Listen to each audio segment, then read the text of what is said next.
बात बहुत पुरानी है। किसी राज्य में शंभल नाम के राजा का राज था। उसके यहाँ बड़े बड़े वीर और मल्ल योद्धा यानी पहलवान रहते थे। एक बार राजा शंभल के दरबार में महामल्ल नाम का एक पहलवान आया। वह कई राज्यों में कई पहलवानों को हराकर पुरस्कार उपाधियां प्राप्त कर चुका था। दरबार में पहुंचते ही महामल्ल ने राजा शंभल को संबोधित करते हुए कहा, राजन, आपके राज्य में यदि कोई मल्लयोद्धा है तो उससे बुलवाए, मैं उसे कुछ ही मिनटों में हरा दूंगा। यदि आपके यहाँ ऐसा कोई योद्धा नहीं है तो फिर आप अविलंब मुझे अपने यहाँ की बेस्ट उपाधि तथा प्रशंसा पत्र प्रदान करें। महामल्ल के गर्व भरे इस दावे को सुनकर दरबार सभी दरबारी सन रह गए। राजा की समझ में नहीं आ रहा था कि उसे क्या उत्तर दे। तभी एक मंत्री एकाएक उठकर यूं बोला, दयानिधान, हमारे यहाँ के चंद प्रचंड दोदंड गोलामल्ल के सामने कोई भी मल्लयोद्धा टिक नहीं सकता, ये बात सभी जानते हैं। वह अभी कहीं बाहर गया हुआ है, 1-2 दिन में ही वह आ जाएगा। तब तक के लिए महामल्ल के लिए पूरे सम्मान के साथ राजमहल में रहने की व्यवस्था कर दी जाए।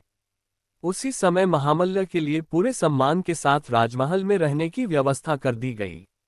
महामल्ल के कानों में मंत्री की बात बराबर गूंजे जा रही थी।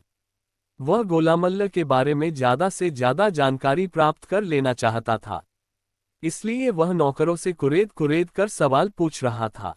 नौकरों ने उसे जो बताया वह इस प्रकार था, गोलामल्ल यहाँ के सभी मल्ल योद्धाओं के गुरु हैं। वह हमेशा योग साधना में लीन रहते हैं।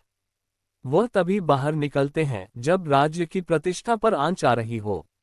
उनका शरीर वज्र के समान कठोर है। दूसरे दिन महामल्ल के विश्राम कक्ष के बाहर एक और विश्राम कक्ष खड़ा कर दिया गया। उस विश्राम कक्ष का प्रवेश द्वार काफी ऊंचा और चौड़ा था। उसे देखकर महामल्ल ने आश्चर्य में भरकर नौकरों से पूछा, यह क्या है? नौकरों ने कहा, गोलामल्ल जी आने वाले हैं। वह विशाल शरीर वाले हैं। साधारण द्वार में से वह निकल नहीं पाते, इसीलिए इतना बड़ा द्वार बनवाया गया है।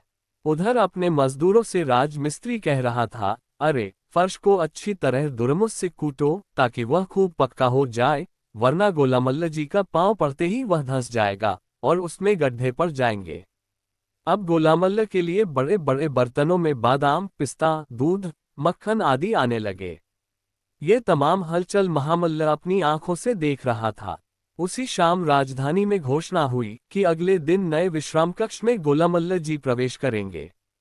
फिर सुबह सुबह एक विशाल बगधी वहां आकर रुकी। उसे 8 घोड़े खींच रहे थे। वहां उपस्थित सभी लोग जोर जोर से नारे लगाने लगे, चडम प्रचंड दोदा गोलामल्ल की जय। गोलमल्ल का स्वागत करने के लिए वहां राजा शंभल स्वयं भी उपस्थित थे। कुछ ही देर बाद राजा के पास एक सैनिक आया और बोला, अन्नदाता, महामल्ल अपने विश्राम कक्ष में नहीं है। पहरेदार कहते हैं कि वह बिना कुछ कहे ही वहां से चला गया। राजा का मंत्री भी वहीं पास ही खड़ा था। वह धीमे से मुस्कुराकर बोला, महाराज, हमने जो सोचा था वैसा ही हुआ। महामल्ल हमारी गतिविधि से इतना भयभीत हो गया कि वह नगर छोड़कर भाग निकला। वह अब तक हमारे राज्य की सीमा भी पार कर चुका होगा। इस प्रकार बगैर प्रतियोगिता के ही राजा ने बाजी मारकर घमंड से चूर महामल्ल को परास्त करा दिया। वहां पर उपस्थित सभी प्रदेशवासियों और मंत्रीगण राजा की जय जयकार करने लगे।